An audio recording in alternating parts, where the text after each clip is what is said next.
Marissa King, Social Chemistry, Decoding the Elements of Human Connection.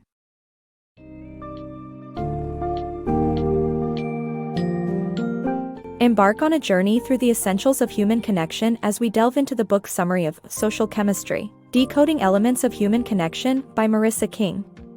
Unlearn the unappealing and often superficial conception of networking and embrace the significance of relationships in various aspects of our lives. Discover the three main styles of networking: expansionist, broker, and convener, and learn to adapt to the most suitable networking style for you. Throughout this summary, we will unveil the true potential of human connection and transform your perspective on networking and nurturing relationships.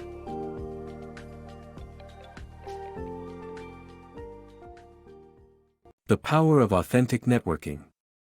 Networking is about building genuine relationships, finding common ground, and knowing your networking style, expansionist, broker, or convener.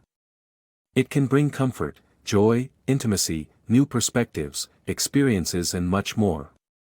The key is to focus not only on what you can give people but also on what you can get from them. Many people hate networking because they associate it with corporate events and business card exchanges.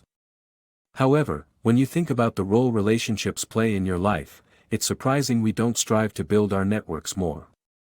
A good networker understands that it's not just about knowing more people but about building valuable relationships. According to the author, authentic networking is not about treating people as assets or relationships as commodities. It's about finding common ground, facilitating new relationships while maintaining old ones. By doing so, you can create a network that can bring comfort, joy, intimacy, new perspectives, experiences, and much more. The networking style you conform to falls into one of these categories: expansionist, broker, or convener. The expansionist is good at forging spontaneous ties with strangers and may have an address book filled with contacts but who are not likely to know each other. The broker has many contacts with different interests and expertise and is skilled at bringing diverse people together, resulting in innovation and collaboration. The convener's network is closely interconnected, fostering deeper relationships between contacts and moving within the same circles. It is essential to understand which type of networker you are to develop your networking skills. Developing genuine relationships and finding common ground is essential to succeed in networking. By focusing on creating authentic connections, you can form a network that will bring real value to your life. Balancing quality and quantity in your network. Your networking type influences the balance of strong and weak ties in your network. While strong ties deliver consistent benefits, weak ties offer unpredictable ones. The ideal network should blend both quality and quantity connections for maximum benefits. When it comes to networking, is it better to have a few close relationships or a lot of looser connections? The answer lies in finding the right balance of quality and quantity. According to anthropologist Robin Dunbar, the average person can only maintain highly intimate relationships with 2 to 5 people. However, the maximum number of stable connections, or strong ties, hovers at 150. These are the people who make up your casual friendship group, and while you may only call a few in an emergency, you wouldn't hesitate to grab coffee with any one of them.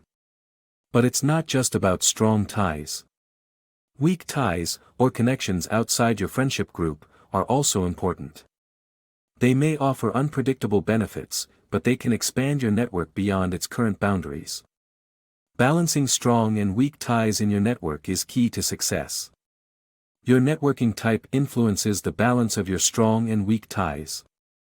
Expansionists are focused on forming new connections, while brokers prioritize a small group of strong ties while also leveraging their weaker connections.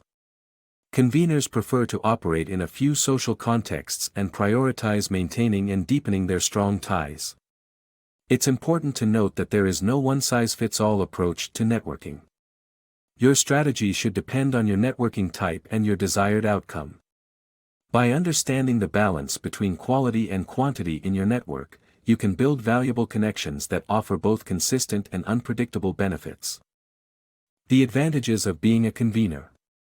A joint study by the University of Southern California and Ben Gurion University found that A-list celebrities, including George Clooney, Viola Davis, Emma Stone, and Brad Pitt, are typically conveners, which means they create networks based on trust, intimacy, and exclusivity. Conveners not only facilitate connections but also connections between their connections, and all these connections enjoy a high level of trust. This trust is possible because conveners' networks are grounded in network closure, meaning there are checks and balances determining who's allowed in and who stays in. The exclusive, closely knit structure of their networks enables conveners to enjoy significant social advantages, including bandwidth. However, the networks can be cliquish and nepotistic, and they tend to be homogeneous due to their strict barriers to entry. The power of brokers. Ferran Adrià, acclaimed chef, attributes his success to his team and network, emphasizing the importance of collaboration and brokering connections. Brokers bridge diverse perspectives and expertise to facilitate creative collaborations. Successful brokers are high self-monitors, blending in with a range of people, adjusting their message to its context, and spontaneously tailoring their communication to their audiences. While brokers risk being perceived as inauthentic, when they apply their gifts with finesse, they bring people together, resolve conflicts and inspire trust and enthusiasm across their exceptional diverse networks. The power of expansionists.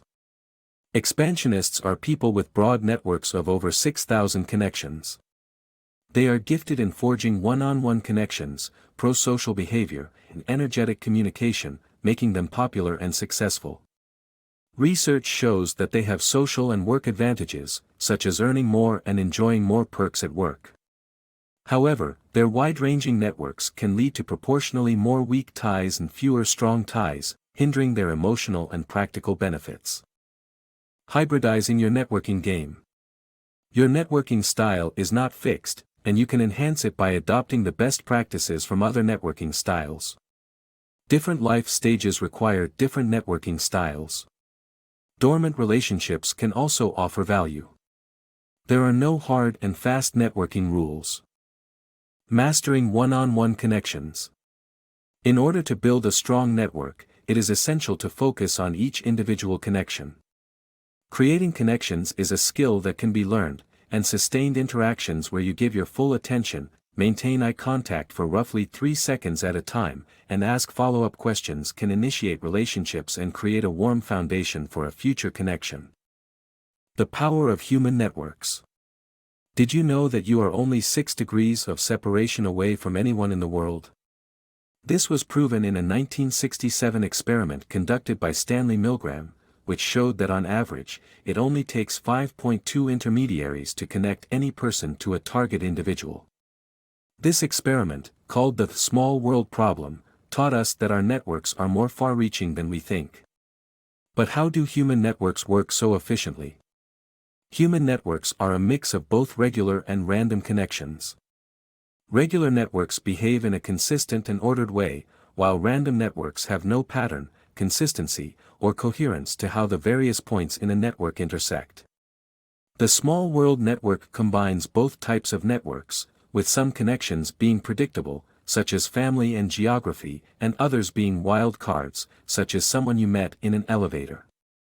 Researchers Duncan Watts and Stephen Strogatz demonstrate that this mix of order and randomness allows our networks to reach wider.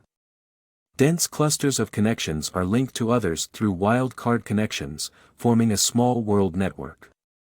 This network allows for all types of networking styles, from conveners who bring clusters of connections together, to brokers who connect these clusters with each other, to expansionists who can inspire multiple groups simultaneously. In conclusion, your network is a powerful resource that can take you further than you ever thought possible. Don't underestimate the power of your connections in this small world network.